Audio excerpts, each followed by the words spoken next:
E aí, pessoal, tudo certo? Hoje a gente vai fazer uma análise estratégica de administração financeira e orçamentária, com foco total no que a FGV adora cobrar no concurso da Alero. Vamos mergulhar nos temas de restos a pagar, suprimento de fundos e dívida ativa. Mas não é só para revisar conceito não. A ideia aqui é aprender a antecipar as armadilhas que a banca prepara. Então, se prepara para uma imersão de verdade. E antes da gente começar, é fundamental dizer que toda a nossa conversa de hoje tem como base o caderno 39 do projeto Alero Turbo. É um material incrível, de altíssimo nível, elaborado pelo professor doutor Marcelo Lessa. Então todo o nosso raciocínio para gabaritar essas questões parte da visão estratégica dele, tá? A base aqui é super sólida e direcionada. A pergunta que vai guiar nosso encontro é exatamente essa. A gente não está aqui para ficar numa revisão passiva, né? Nosso objetivo é outro. É entrar na mente do examinador da FGV, entender onde ele costuma criar as famosas pegadinhas e, o mais importante, entender o porquê. Vamos juntos, passo a passo, desmontar cada uma dessas armadilhas para transformar o que era dúvida em certeza na hora da prova. Bom, nosso primeiro campo de batalha é um clássico dos concursos: restos a pagar. Sabe aquele conceito que parece simples, mas que a FGV explora nos mínimos detalhes, como classificação, prescrição, cancelamento? É esse mesmo. Vamos decifrar a lógica por trás da norma para esse conhecimento ficar bem sólido de uma vez por todas. Vamos começar pela base, bem como o professor Lessa orienta. Pelo princípio da anualidade, toda a despesa pertence ao ano em que foi autorizada e empenhada. O ideal, claro, era que tudo fosse pago até 31 de dezembro. Só que a realidade da administração pública é bem mais complexa. E quando esse pagamento vira o ano? Bom, essa obrigação é inscrita em restos a pagar. Pensa nisso como uma ponte financeira que liga um ano ao outro, garantindo que o Estado vai honrar aquele compromisso. Mas é justamente na classificação dessa ponte que a FGV adora focar. Vamos dar uma olhada? Pessoal, atenção aqui. Este é o coração do tema para a FGV, o ponto mais importante. Olhem bem para a tabela. De um lado, nos processados, a gente tem uma dívida praticamente perfeita. O fornecedor já fez a parte dele. O bem foi entregue, o serviço foi prestado, a liquidação, que é aquela verificação oficial, já aconteceu. Ou seja, o credor tem um direito líquido e certo. Falta só o ato de pagar. Agora, olha a coluna dos não processados. Aqui a história é outra. O Estado só reservou o dinheiro com o empenho, mas o credor ainda não cumpriu a parte dele. A liquidação, essa verificação, ficou pendente para o ano seguinte. Entender essa diferença é a chave de tudo, porque é ela que vai dizer se a dívida pode ou não ser cancelada. E aqui a gente vê a consequência prática e jurídica daquela diferença. Se o credor não cumpriu a parte dele, ou seja, se os restos a pagar são não processados, a administração pode sim cancelar a inscrição. O contrato não se completou, a obrigação não se concretizou. Simples. Agora, no caso dos processados, a coisa muda de figura completamente. O credor já tem um direito adquirido. Cancelar esse pagamento seria uma violação direta do princípio que proíbe o enriquecimento ilícito da administração.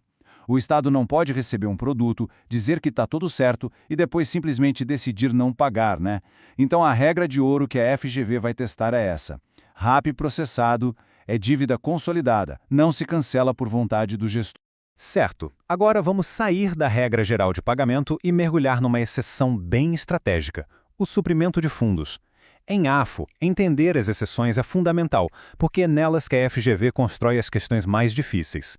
O suprimento de fundos é aquela ferramenta para situações que fogem do processo normal da despesa, que pedem agilidade.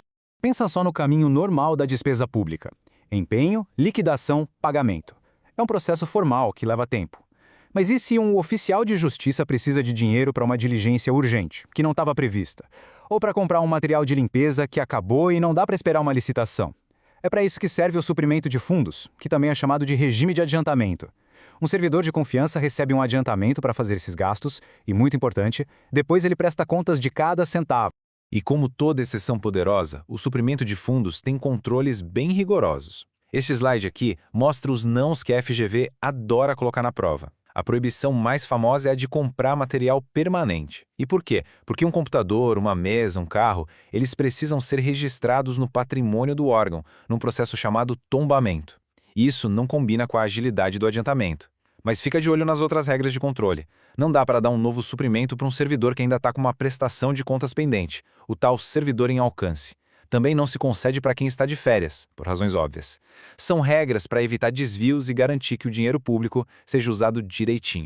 Agora vamos virar a moeda das finanças públicas. Até aqui a gente falou do que o Estado deve, que são os restos a pagar. Agora vamos falar do que é devido ao Estado. A gente entra no universo da dívida ativa, que é a ferramenta que o poder público tem para cobrar o que lhes devem. Quando alguém deve ao governo, seja um imposto, uma taxa ou uma multa, e não paga no prazo, essa dívida não some não. Ela passa por todo um processo administrativo e é formalmente inscrita em dívida ativa. Essa inscrição é um ato super importante, que transforma uma dívida comum num título executivo extrajudicial. O que isso quer dizer na prática? Que agora o Estado tem um documento com presunção de liquidez e certeza que permite começar uma execução fiscal para cobrar esses valores, podendo até levar à penhora de bens do devedor. É o Estado usando o seu poder para cobrar o que é seu por direito. E mais uma vez, a FGV vai explorar as classificações. A dívida ativa tributária, como o nome já entrega, vem de tributos não pagos, IPVA, IPTU, Imposto de Renda, e ela é regida pelo Código Tributário Nacional. Já a não tributária é todo o resto que não é tributo. Multa de trânsito, multa ambiental, aluguel de imóvel público, indenização. A origem da dívida define a natureza dela. Saber diferenciar isso é essencial porque as regras de prescrição e cobrança podem mudar. A FGV adora criar um caso e perguntar: e aí, isso é dívida tributária ou não tributária? Foco total nos exemplos. Muito bem, pessoal. Cobrimos os 3 pilares estratégicos. Agora, para garantir que esse conhecimento ficou bem fixado, vamos fazer uma revisão rápida e direta, naquele estilo flash memo, para ter certeza de que os pontos que a FGV mais explora estão na ponta da língua.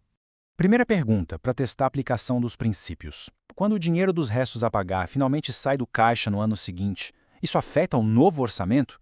Como é que essa saída de caixa é classificada? Pensa aí. A resposta certa é extra-orçamentária. E a lógica por trás disso é perfeita. A despesa orçamentária, o impacto no orçamento mesmo, aconteceu lá atrás, no ano anterior, na hora do empenho. O pagamento no ano seguinte é só uma saída financeira, um acerto de contas do caixa que não compete com as novas despesas daquele ano. É uma pendência do passado sendo resolvida. Segunda pergunta, testando nossa capacidade de classificar as coisas, um ponto que a gente viu que é crucial. Uma multa de trânsito que vem de uma infração, ela tem natureza de tributo? Não. Como a gente viu, a multa é uma sanção por um ato ilícito, é uma penalidade. Ela não é um tributo cuja obrigação vem da lei e não de uma punição. Por isso, é um exemplo clássico de dívida ativa não tributária. A FGV ama essa pegadinha. Terceira pergunta, indo direto no ponto da nossa principal armadilha FGV. O fornecedor entregou o produto, o serviço foi prestado e atestado.